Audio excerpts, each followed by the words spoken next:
শারদ প্রাতে বেজে উঠেছে আলোকমঞ্জিত, ধরণীর বহিরাকাশে অন্তরিত মেঘমালা, প্রকৃতির অন্তরাকাশে জাগরিত জ্যোতির্ময়ী জগন্মাতার আগমন বার্তা, আনন্দময়ী মহামায়ার পদধ্বনি অসীম ছন্দে বেজে উঠে রূপলোক ও রসলোকে আনে নবভাব মাধুরীর সঞ্জীবন।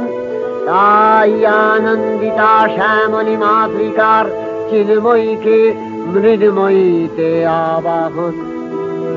আজ চিৎশক্তি রূপিণী বিশ্বজননীর শারদশ্রী বিমণ্ডিত